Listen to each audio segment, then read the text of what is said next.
तो फाइनली ढूंढ लिया आपने। हाँ, मुझे उम्मीद थी आप ढूंढ लोगे। आज की इस वीडियो के अंदर मैं आपको बताऊंगा कक्षा 6 इतिहास पाठ नंबर 5।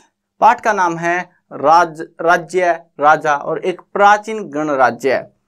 आज इस पाठ को मैं आपको समझाने वाला हूँ बहुत मजेदार तरीके से, साथ में फोटो वोटो भी दिखाऊंगा ताकि और मजा आएगा। चलो शुरू करते हैं। मैं हूं अजय और आप देख रहे हैं CCL क्लास।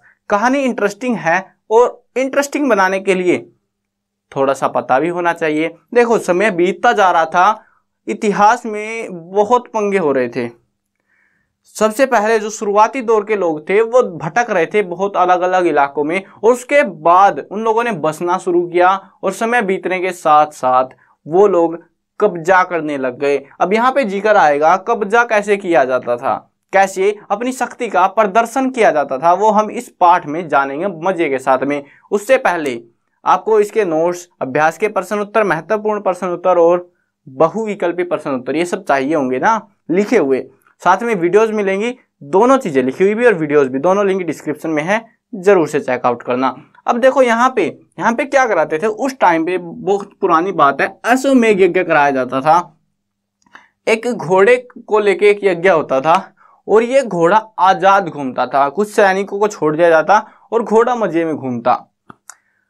बाउंड्रीज बना दी लोगों ने कि ये इलाका मेरा, जैसे गांव की बाउंड्री होती है ना कि ये वाला गांव है, इसके बाद दूसरा गांव आ गया, वैसे ही लोगों ने बाउंड्रीज बना दी थी। मतलब ऐसे पक्की बाउंड्री नहीं, बस नाम की बाउंड्री, ठीक है।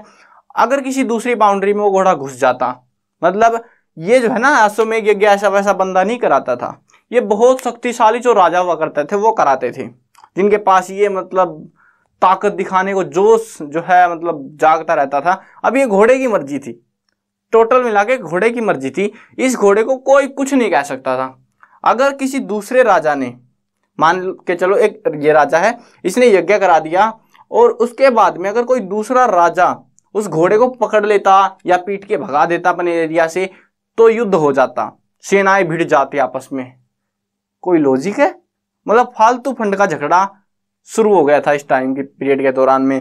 तो यही चीज हम जानने को मिलेगी। अश्वमेध यज्ञ बहुत कमाल की चीज थी, जो कि युद्ध ना होने के कगार पे हो, मतलब शांति से रह रहे हो लोग, लेकिन युद्ध करवा दिया जाता था जबरदस्ती। अब यहाँ पे जो है राजा का एक महत्वपूर्ण स्थान माना जाता है। ये जो राजा था ना, ये राजा राज सिंहासन पर या फिर राजगद्दी बोलते हैं, उस पे बैठता था। उसके अलावा अगर राजगद्दी नहीं होती थी, वहां पे एक बाघ की खाल चढ़ा दी जाती थी, एक ऊंचे से जो सिंहासन टाइप पे ही, ठीक है, एक विशेष आसन जो है उसके ऊपर उसको बैठाया जाता था। अब यहाँ पे जो है हमें कुछ और जिक्र भी मिलते हैं इतिहास में, वो है वर्णों का जिक्र। किसका? वर्ण का जिक्र। ये अश्वमेध यज्ञ याद रखना, मजेदार चीज है। अब ये जो है ना राज्य, राजा और एक प्राचीन गणराज्य कैसे बने, मतलब एक छोटा सा राजा, उसका इतना सा इलाका, वो इतना बड़ा कैसे हो गया, कैसे हुआ, वो हम जानेंगे इस वाले चैप्टर में, ठीक है। अब ये वर्ण है। वर्ण क्या होते हैं? इस समय जो है ना, जब ये राजा वाजा मजे ले रहे थे अश्वमेध यज्ञ करा के, तो इस समय उत्तर भारत में खासकर गंगा यमुना क्षेत्र में कई ग्रंथ भी लिखे जा रहे थे। दूसरे राजा तो लड़ाई झगड़े कर रहे और हमारे वाले किताबें पढ़ रहे थे, मतलब लिख रहे थे। ऋग्वेद रचा गया। ऋग्वेद रचने के बाद में, ऋग्वेद के बाद रचे होने के कारण ये उत्तर वैदिक ग्रंथ कहे गए। कौन से ग्रंथ? उत्तर वैदिक ग्रंथ, जिनके अंदर जो बाकी मैंने इससे पहले वाले पाठ में पढ़ाए थे, 4 वेद होते हैं, सामवेद, अथर्ववेद, यजुर्वेद और कौन सा था ये स्टार्टिंग वाला, ऋग्वेद। तो ये 4 वेद थे। तो ऋग्वेद तो लिखा गया था, उसके बाद 3 ग्रंथ और लिखे गए, सामवेद, यजुर्वेद और अथर्ववेद। तो ये तीनों वेदों को हम लोगों ने उत्तर वैदिक ग्रंथ कहा है, क्योंकि ये वहीं पे लिखे जा रहे थे। मतलब टाइम पास कर रहे थे लोग, यहाँ युद्ध हो रहे हैं, वहां पे टाइम पास हो रहा है। पता नहीं क्या क्या होगा, बस देखते जाओ आप। अब ये पुरोहितों ने है ना लोगों को 4 भागों में बांट दिया। पुरोहित हमने पिछले पाठ में पढ़ा था, ब्राह्मण लोग जो थे उन्होंने लोगों को 4 भागों में बांट दिया।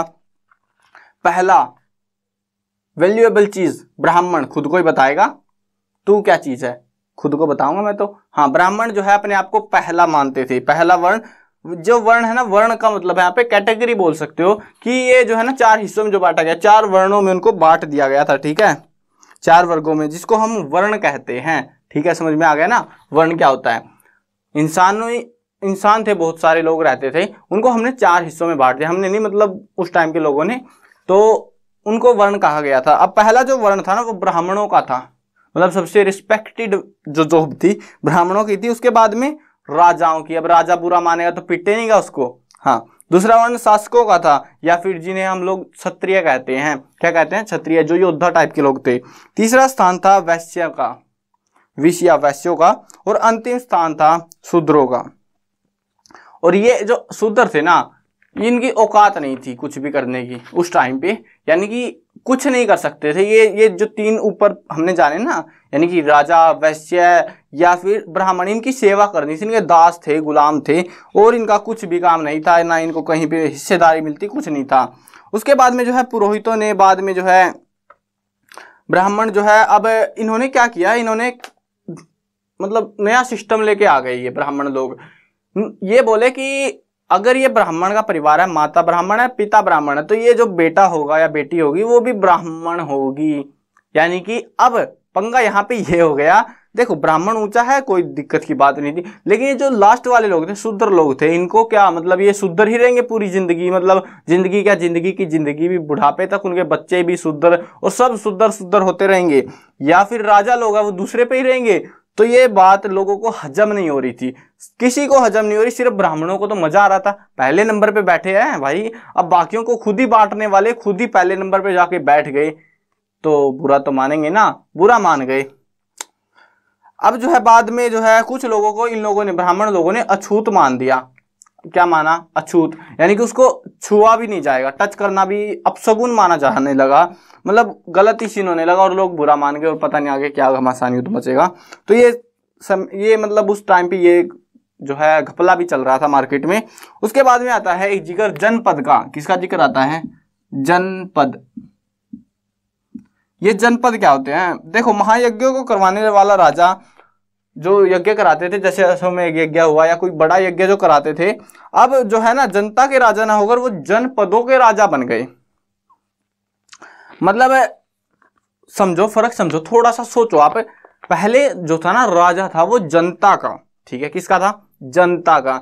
अब जनता चली गई, मान लो यहाँ पे सूखा आ गया इस जमीन पे, तो जनता चली गई इधर वाली साइड, तो ये राजा भी इधर वाली साइड आ गया, और ये वहां का राजा बन गया, यहाँ का कुछ नहीं रहा, वहां का राजा बन गया, क्योंकि जनता उसकी उधर है। लेकिन अब इन्होंने ऐसा नहीं किया, अब ये दिमाग से खेलने लगे, बोले ऐसे तो लोग तो आते जाते रहेंगे, क्या फर्क पड़ता है, राजा बन गए, और ये अब जनपदों के राजा बन गए, इस जगह का राजा बन गया। इस जगह पे जो भी आएगा वो इसके अंडर में रहेगा। अगर ये लोग यहां से चले जाते हैं तो चले जाओ, क्या फर्क पड़ता है, ये जमीन मेरी है, समझ गए ना? ऐसा होने लगा उस टाइम पे, जनपद बनने लग गए।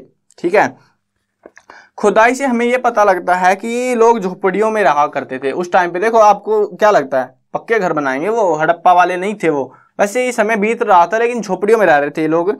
उसके अलावा जो है यहाँ पे खुदाई से हमें और भी चीजें मिली है, जैसे मवेशी, अन्य जानवरों को ये लोग पालते थे। चावल, गेहूं, धान, जौ, गन्ना, तिल, सरसों जैसी कुछ फसलें भी उगाया करते थे। लोग मिट्टी के बर्तन भी बनाते थे। हमें जो है ना कुछ बर्तनों पर धूसर मिले हैं। धूसर होती है जैसे मतलब एक नॉर्मल बर्तन हो गया ना मिट्टी का, उसके ऊपर प्रिंटिंग, डिजाइनिंग निकाली जाती थी, उसको हम धूसर बोलते हैं। तो धूसर वाले और लाल रंग के कुछ बर्तन भी हमको देखने को मिले हैं। और इनको जो है, ये जो बर्तन थे ना जिनके ऊपर चित्रकारी की जाती थी, इनको हम चित्रित धूसर पात्र बोलते हैं, पुकारते हैं। अब ये जो जनपद थे ना, जनपद से खुश नहीं था। क्या मतलब? यहां पे बनने लग गए महाजनपद। क्या बनने? महाजनपद।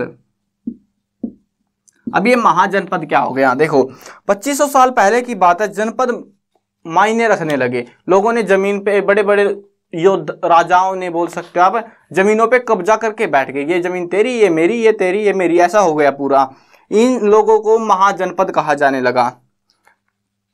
लोग जो है मतलब पक्का करके बैठ गए कि ये जमीन मेरी, और इस जमीन को बढ़ाने के लिए दूसरे राजाओं के ऊपर हमला कर देते। अगर राजा कमजोर हुआ तो उसकी सेना तो गई, जमीन भी गई, उसका जनपद भी गया, और वो जनपद अब ये जो दूसरा राजा था जिसने जीता, उसके जनपद में शामिल कर लिया जाता। तो ऐसे करते करते उन्होंने जमीन के दायरे बहुत ही ज्यादा बढ़ा लिए थे। लोगों को अन्य राजाओं के आक्रमण से डरकर अपनी सुरक्षा के लिए किलों का निर्माण करवाना पड़ा। करेंगे भाई। अब देखो हमला हो रहा है, कुछ तो करेंगे सिक्योरिटी के लिए। अब ऐसे तो कोई भी मुंह उठा के आएगा, बोलेगा राजा निकल यहाँ से, चल भाग, तो कुछ करना पड़ेगा उनका। उन लोगों ने किले बनवा दिए, जो मतलब जो राजधानी हुआ करती थी ना, जो महत्वपूर्ण स्थान था जहां पे राजा रहता था, उसकी काफी बड़े इलाके में जो है घेराबंदी कर दी जाती, ऊंची ऊंची दीवारें, ताकि कोई चढ़ ना पाए। और उसका एक मेन गेट होता, उसी के अंदर लोग रहा करते थे, जिसको जाना होता था गेट से ही जाते थे, गेट से ही आते थे। ऐसा सीन कर दिया था। आपने जैसे फिल्मों में देखा होगा, कुछ फिल्में अगर देखी हो तो वो ऐसा वाला सीन स्टार्ट हो गया था यहाँ पे, ठीक है। अब जो है राजा, देखो युद्ध हो रहा है, पंगे हो रहे हैं, तो राजा जो है सेना रखने लगे थे। स्टार्टिंग वाले जो राजा थे ना, वो सेना नहीं रखते थे, वो सिर्फ सरदार टाइप के लोग होते थे। लेकिन अब जो है ऐसा नहीं रहा, अब हमले हो रहे थे, सेनाओं की जरूरत थी, लोगों की जरूरत थी, तो सेनाएं रखने लगे। अब कोई भी बंदा अब आपको बोले कि चल सेना में भर्ती हो जा, तेरे को कुछ नहीं दूंगा मैं, तू जाएगा? कोई नहीं जाएगा। तो इस वजह से राजा को उनको वेतन देना पड़ता था, पैसे देने पड़ते थे। उस टाइम की जो मोहर होती होगी, उनका सिक्का विक्का कुछ भी था, तो वो उनको देना पड़ता। कुछ एक सालाना वेतन देते थे वो, ऐसे महीने महीने में नहीं बांटते थे, वो साल में एक बार पैसे दिया करते थे उनको, अपनी सेना के हर एक व्यक्ति को। अब ये पैसा कहाँ से आएगा? यहाँ से स्टार्टिंग हो गई थी, मतलब पैसे की स्टार्टिंग, सेनाओं की, राजाओं की, हमलों की। ऐसे मतलब जो समय है ना, जो खुशनुमा समय था, वो बदलने वाला था और मार काट शुरू होने वाली थी, खतरनाक वाली बिल्कुल। अब जो है इन लोगों को जो सेना रख रखी है, उनको खर्चा, उन पे खर्चा होगा ना।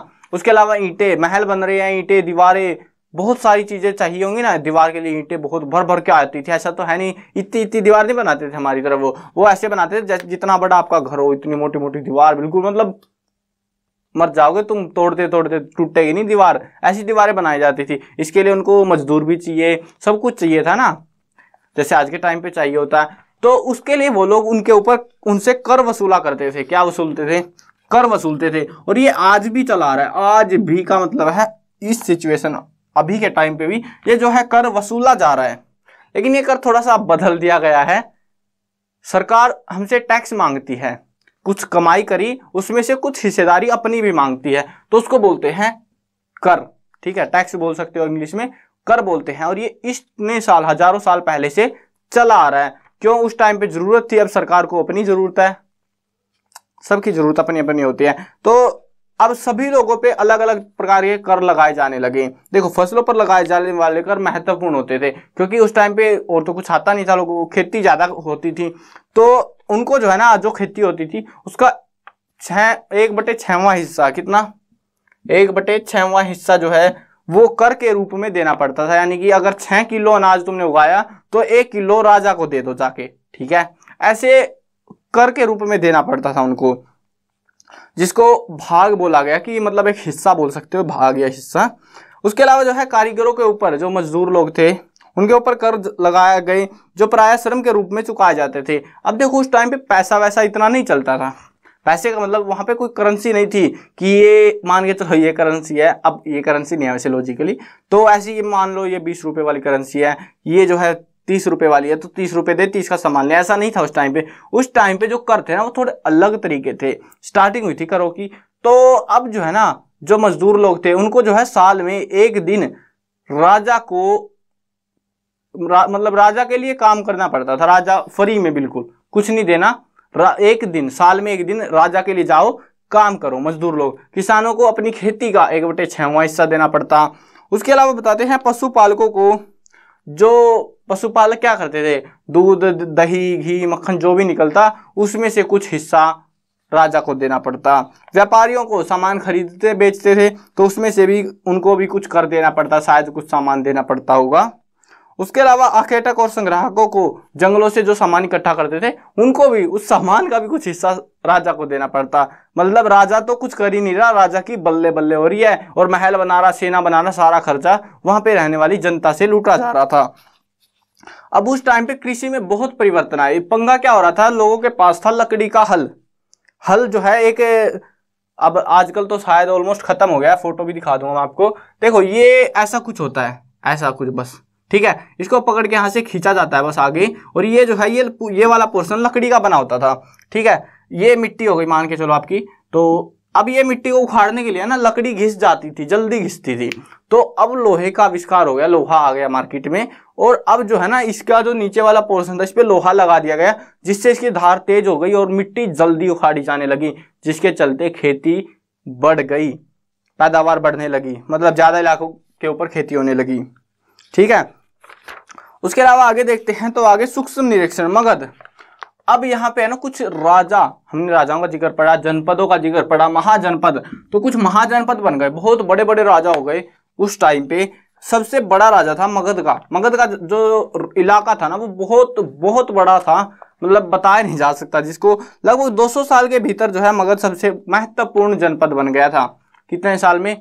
200 साल, सिर्फ 200 साल लगे, समय बीत, 200 साल वैसे बहुत बड़े होते हैं, लेकिन 200 सालों के अंदर अंदर मगध जो है ना बहुत बड़ा बन गया था, मतलब महान टाइप का बन गया। गंगा और सोन जैसी नदियां मगध से होकर बहती थी। अब ये ऐसा क्यों था? इतना बड़ा जो है ये मगध इतना बड़ा कैसे बन गया बाकी जनपदों से, ये भी सोच रहे होगे आप, मतलब बाकियों ने क्यों नहीं बड़े बन पाए, वो उन्होंने क्या गलती करी? तो हुआ क्या कि गंगा और सोन ये दो महत्वपूर्ण नदियां हैं और जो कि मगध से होकर जाती थी। अब इनकी जो आसपास की जो जमीन थी ना वो बहुत उपजाऊ थी, पानी हर समय चलता था इन नदियों में, तो ये पंगा सबसे बड़ा था। अब यहाँ से जो है इन नदियों से बहुत फायदा मिल रहा था इनको, यातायात का, जल वितरण का, जमीन उपजाऊ हो रही थी, सारा फायदा इनको मिल रहा था। उसके अलावा मगध का एक इलाका है ना जंगलों से भरा हुआ था, मतलब मगध जो है ना काफी बड़ा, इमेज देखना आप, मतलब मैप दे रखा है आपकी बुक में, तो उस मैप को देखोगे तो आपको पता लगेगा, मतलब मगध इतना ज्यादा बड़ा था। उसका एक इलाका छोटा सा, फिर या थोड़ा सा इलाका जो है जंगलों का भी था। तो ये जो है ना जो मगध है वो उत्तर प्रदेश और बिहार का जो इलाका है वो उस साइड का था, मतलब काफी बड़ा इलाका, तो वो सारा मगध ही कहलाता था उस टाइम पे। अब जो है जंगलों में से फायदा मिलता था, वो हाथियों को पकड़ के लाते, लकड़ियों का जो काम होता वो सारा उस जंगल से निपटाया जाता था। और उसके अलावा कमाल की बात यह है यहाँ पे लोहा अयस्क के भी कुछ मतलब सबूत मिले हैं, लोहा अयस्क था उनके पास में, तो उसका फायदा मिला। हथियार और औजार जो है मजबूत बनाए जाने लगे उनके, मतलब अब भाई टक्कर लेगा तो लेगा कौन इनसे। अब मगध जो है दो बहुत ही शक्तिशाली राजा हुए, एक था बिंबिसार और एक था अजातशत्रु। दो राजाओं ने बड़ा मतलब तहलका मचा दिया मार्केट में। पहला था बिंबिसार,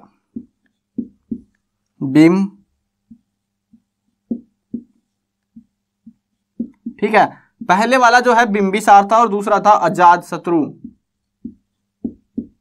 अजातशत्रु,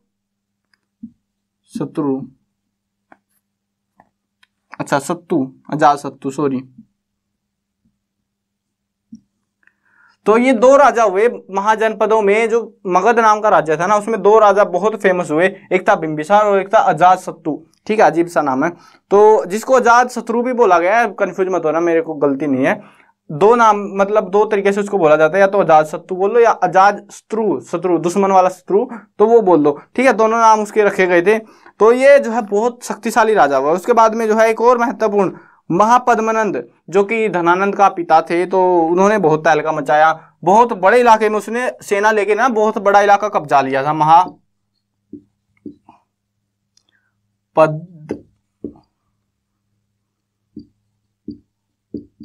ये जो राजा था ना महापद्मनंद, तो इसने क्या किया, इसने देखो मगध पहले से बिंबिसार और अजातशत्रु के चक्कर में शक्तिशाली तो बन ही गया था। शक्तियां प्रदर्शन करने के लिए होती हैं, और ये इसने प्रदर्शन कर डाला, दूसरे राजाओं के ऊपर हमला कर दिया और उनकी जमीन को भी कब्जा लिया, जिसके चलते मगध और बड़ा हो गया और भी शक्तिशाली बन गया। अब यहाँ पे बताते हैं कि 2300 साल पहले की बात है। कितने साल पहले की? 2300 साल पहले की। और इन 2300 साल पहले क्या हुआ था आखिरकार, इतना बड़ा पंगा क्या हुआ जो आपको पढ़ाया जा रहा है? देखो उस टाइम पे ना एक राजा होता था, होता था नहीं मतलब हुआ था, कोई राजा था, मैसिडोनिया का राजा सिकंदर। ये जो है बहुत मायने रखता है, ये आपको पता होना चाहिए। ये वाली स्टोरी मजेदार स्टोरी है। देखो मैसिडोनिया, कभी आप कहानी पढ़ो ना तो इतिहास की कहानी इसको जरूर पढ़ना, मजा आएगा बिल्कुल। मैसिडोनिया और सिकंदर, ठीक है, ये राजा था, मैसिडोनिया का राजा था राजा सिकंदर, और ये इतना शक्तिशाली राजा था, इसने जब लगा ना, आपको मतलब इलाका पता होगा थोड़ा बहुत, मैप अगर आपने देखा है तो जो भारत का नक्शा है ना वो ये कुछ है, और ऊपर जो है पूरी जमीन है यहाँ पे इस वाले पोर्शन पे, तो इसने पूरी जमीन कब्जा ली ऊपर वाली। अब भारत कुछ ऐसा सा मान के चलो आप, ऐसा सा है ना, तो यहाँ पे आके रुक गया था ये, यहाँ पे। अगर ऐसा नहीं होता ना तो ये मानो कि खत्म था, कुछ नहीं था दुनिया में। इसने ऑलमोस्ट पूरी दुनिया जीत डाली थी राजा सिकंदर ने। उसके बाद में क्या हुआ, सारी जीत खुशियां मनाते हुए सेना आगे दौड़ती चली जा रही थी। भारतीय उपमहाद्वीप में व्यास नदी के किनारे, कौन सी नदी थी, व्यास नदी, व्यास नदी, व्यास नदी के किनारे पर सेना पहुंच गई और डर गई, बोली हम नहीं लड़ेंगे आगे। मतलब पूरी दुनिया जीत के सिर्फ यहां व्यास नदी के किनारे आके सेना रुक जाती है और बोलती है हम नहीं लड़ेंगे। क्यों नहीं लड़ेंगे, देखो जब उन्होंने मगध की ओर कूच करना चाहा तो सिपाहियों ने इनकार कर दिया। अब राजा, देखो होता क्या था, राजा हुक्म देगा हमला करो, हमला तो तब करेंगे ना जब सैनिकों का मूड होगा। अब मूड बड़ा अच्छा चल रहा था सैनिकों का, हर कोई हमले में तैयार था, पूरी दुनिया जीत ली, व्यास नदी के किनारे पे पहुंच गया। सिकंदर बोला हमला करो, सब बैठे, हमला कोई कर ही नहीं रहा। अब हमला क्यों नहीं कर रहा, सब लोग जो सैनिक लोग थे ना वो डर गए सारे के सारे। क्यों, क्योंकि ये माना जाता था, पूरी दुनिया में डंका हो गया था कि जो मगध है ना, मगध का जो इलाका है वो बहुत ज्यादा फेमस है। मतलब किस चीज के लिए बताता हूं आपको, मगध, ठीक है।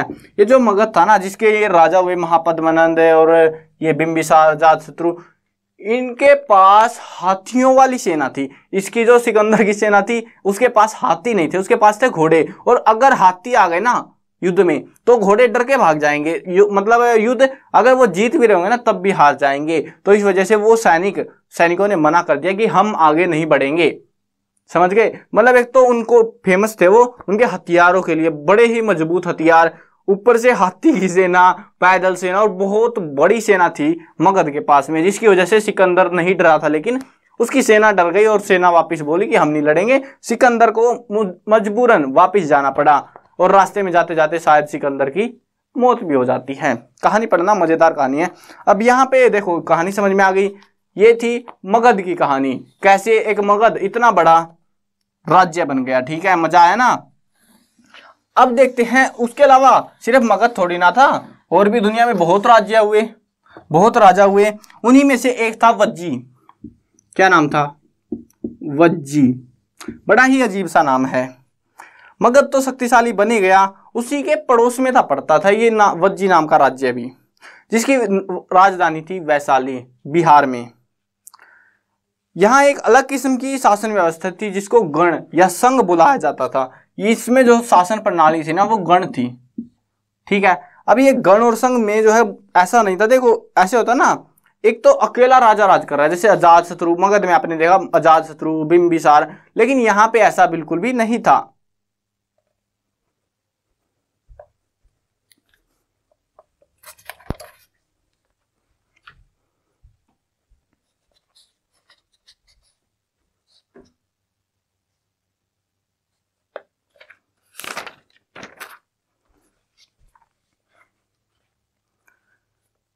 यहाँ पे क्या सीन था, यहाँ पे था मतलब अलग टाइप के लोग थे। यहाँ पे बहुत सारे लोग मिलके एक राजा का काम करते थे। यानी कि ऐसे होता ना, एक तो एक आदमी राज कर रहा है, जैसे प्रधानमंत्री पूरी दुनिया पे राज कर रहा है, ठीक है, कोई और ही नहीं है, कोई मददगार नहीं, कुछ नहीं, ठीक है, अकेला राज कर रहा है, मेरी मर्जी कुछ भी करूं। एक होता है बहुत सारे लोग मिलके राज करे, जैसे आज के टाइम पे आप देखोगे, मतलब मंत्री उपमंत्री कुछ कुछ मिला मुलू के, या फिर यहाँ पे ऐसा नहीं था। लेकिन इस गण में के अंदर क्या सिस्टम था कि बहुत सारे राजा होते थे, मिलके एक इलाके पे राज करते थे, और वो सब मिला के सलाह मिला के, मतलब फायदा नुकसान देख के उसके बाद में कुछ निर्णय फाइनल किया जाता था कि हाँ ये करना है या नहीं करना है, ऐसा सीन था इसका, ठीक है।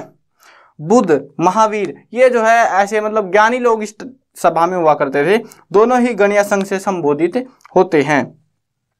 अजातशत्रु यहाँ पे बताते हैं, एक छोटी सी कहानी है। अजातशत्रु यानी कि जो मगध का राजा था और वज्जी संघ था उसके बीच की, ठीक है। अजातशत्रु वज्जी संघ पर आक्रमण करना चाहते थे। अजातशत्रु अब मगध था, मगध के पड़ोस में था, तो हमला क्यों नहीं करेगा। उन्होंने जो है अपने मंत्री वशस्कार को बुध के पास सलाह के लिए भेजा। बुध से पूछा कि क्या वह जो सभाएं हैं वो नियमित रूप से होती हैं। मतलब उन्होंने क्या कर रखा था, साल में कुछ 60-50 सभाएं हर साल करनी थी, उनको फिक्स था, उन्होंने कर रखा था। ठीक है, तो जो है अब वे बोलते हैं, मतलब बुध के पास गए, बुध बताता है कि हाँ सभाएं होती है ये सारा कुछ। और उसके बाद में अजातशत्रु ने फैसला त्याग दिया कि हम हमला नहीं करेंगे, क्योंकि वहां पे ज्ञानी लोग और निपटा देंगे मेरे को रास्ते में। ठीक है, तो ये सीन था और इस वजह से उसने हमला नहीं करा और वो बचा हुआ था वज्जी नाम का राज्य भी। ठीक है, तो अब इसके बाद में बताते हैं कई शक्तिशाली राजा इन संघों को जीतना चाहते थे। अब ये जो संघ थे ना, ये गण संघ, ये वज्जी या फिर अकेला वज्जी नहीं था, और भी कई सारे इलाके थे, तो उन संघों को राजा जीतना चाहते थे क्योंकि उसमें असली चीज थी, यानी कि ये वो लोग थे जो कभी हार नहीं मानते थे और इनको हराने में मजा आता था उन राजाओं को। तो इसके बावजूद इतना सारा कुछ सांग हुआ और उसके बावजूद उनका राज्य अब से लगभग 1500 साल पहले तक चलता रहा था। ठीक है, उसके बाद गुप्त शासकों ने गण और संघ पर विजय प्राप्त कर ली। 1500 सालों तक उन्होंने राज किया, लेकिन उसके बाद में वो खत्म हो गए। पता नहीं एकदम से किसने क्या किया और सारे गण संघ खत्म हो गए, बर्बाद हो गए, कोई वैल्यू उनकी नहीं बची। हम अध्याय आगे जो है आने वाले चैप्टर्स में इस चीज को पढ़ेंगे कि गण संघ कैसे बर्बाद हो गए, वो हमें आने वाले चैप्टर्स में मिलेगा। लेकिन इसमें सिर्फ इतना ही था। देखो हाँ, इस चैप्टर में से मगध की कहानी बहुत इंपॉर्टेंट है और एग्जाम्स में वो ज्यादा आती है, उसको अच्छे से कर लेना आप। ठीक है, कहानी इंटरेस्टिंग लगी हो तो शेयर कर देना वीडियो को। और हाँ, वीडियो एंड करते हैं। मैं कवर करने वाला हूँ क्लास 6, 7, 8, 9, 10, 11 और 12th क्लास की सभी सब्जेक्ट की वीडियोस, हिंदी मीडियम और इंग्लिश मीडियम दोनों में होने वाली है। तो सब्सक्राइब करो, साथ में घंटी दबाओ, ताकि कोई अपडेट दूं आपके काम का हो तो आपको बिल्कुल टाइम से मिल जाए।